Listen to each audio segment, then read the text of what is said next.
I came into this hoping for a wholesome version of Stray, but kinda ended up disappointed with the overall journey. Both cat protagonists are wonderful, but Little Kitty Big City unfortunately falls short. The story of this game is quite simple. You're just a cat who is peacefully napping on your favorite nap spot, but one of your 9 lives takes a tumble as you fall off of your perch. Using the help of the other animals you meet around the city, you make your way back up to your beloved nap spot. And that's pretty much the entire story.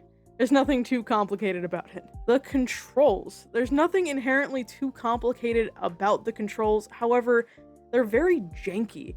As someone that grew up with Uncharted and Tomb Raider, the platforming can be pretty frustrating and doesn't feel as smooth as you'd like it to be. More times than not, I would jump off of a ledge that I didn't want to, or I didn't land where I wanted to. Holding to jump further slows down the gameplay, but you'd think in return, your jumps would be more precise, but they're really not. You'd still kind of end up going all over the place. It's adorable that a meow button was added, but I wish more time was spent on the controls and sorting out bugs, which we'll talk about later. Basically, the controls aren't perfect, but they're serviceable. The gameplay is pretty simple, walking around the city collecting items for other animals and occasionally doing tasks for them. However, most of these tasks aren't necessary outside of giving the crow 25 shinies at the very beginning of the game. All you really need to do is eat 4 fish and you can climb back up to the apartment. Personally, the game only took me 3 hours, but I can guarantee you can beat it under 45 minutes, maybe even less. Exploring is encouraged, but there's not enough to do. The game may be called Big City, but it always felt small and even smaller with fast travel being a feature. You can collect feathers to unlock these fast travel points, but you'll only need, I believe, 8 feathers to unlock all the travel points. Then feathers are never used again, despite birds being all over the place and being a core mechanic of pouncing on them. Except for this one side quest where you track down a yellow bird. There's gacha balls all around to collect that have hats inside of them, and shinies can be used to buy other hats from the gacha machine. The chameleon and duck side quests were fun, but there weren't enough side quests like this. Maybe there could have been obstacle courses, or races with other animals, or even climbing challenges. There just really didn't feel like there was enough to do in this big city. I found myself just looping the entire map several times in a span of about 5 minutes. Now here comes the worst part of the game, unfortunately, and it really ruined my experience with it. There's unfortunately more than just one bug in this game. For a 3-hour game, I experienced numerous frustrating bugs. Oh. Game? Uh-oh. I think I might have froze it. Uh-oh. I think I might have froze the game. What? Please. No, I'm stuck. I'm stuck.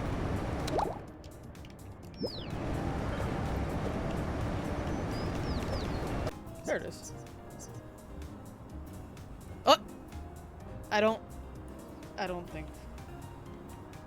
I don't think the text is supposed to go there. Don't ask stuff like that, it's rude. Come on, dude! Weren't you scared being stuck up there like that? Birds aren't really scared of stuff like that. That says that flying is in our feathers. This is a great screenshot.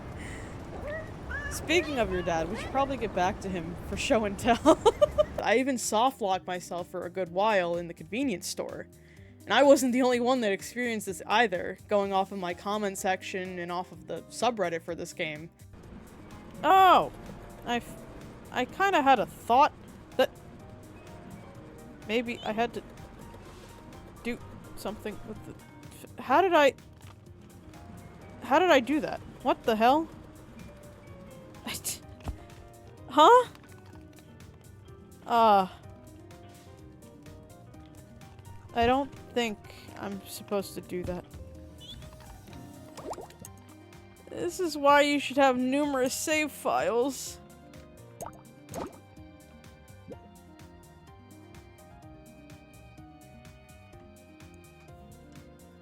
Welp. I kinda got screwed here. I genuinely don't think there's a way out.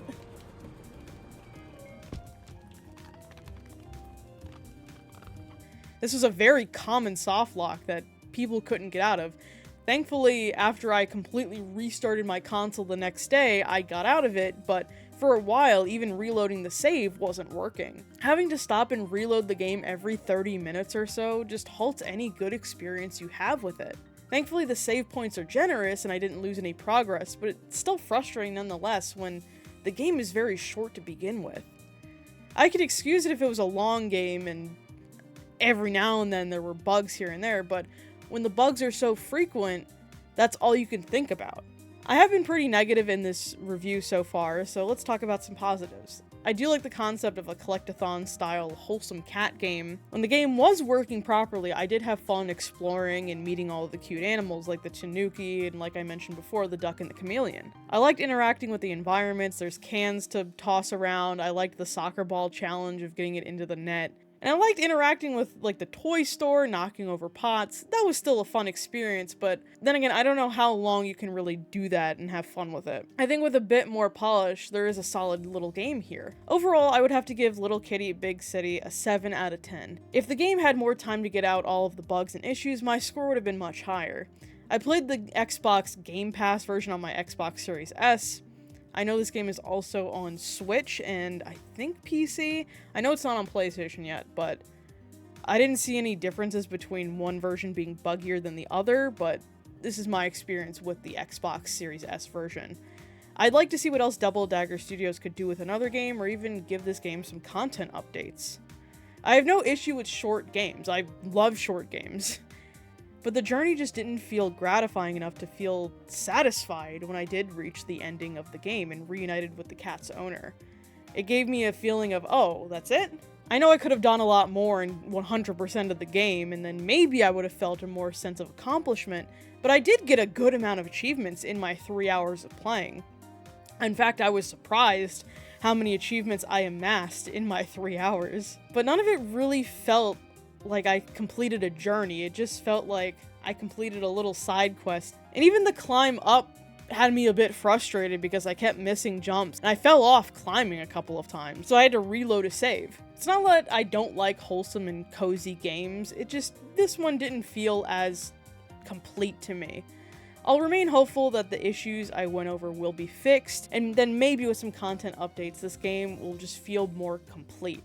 At the end of the day, I just think this game really wasn't ready to come out and should have spent a little bit more time in development. I know this game has gotten a lot of positive reviews and I kind of feel bad being super negative about it, but I just wanted to give my honest thoughts on my experience playing the game. If you did enjoy this review, feel free to give it a thumbs up down below. Let me know your experience with the game down below. What would you give it out of 10? And feel free to subscribe for more gaming and anime content on this channel. Thank you for watching.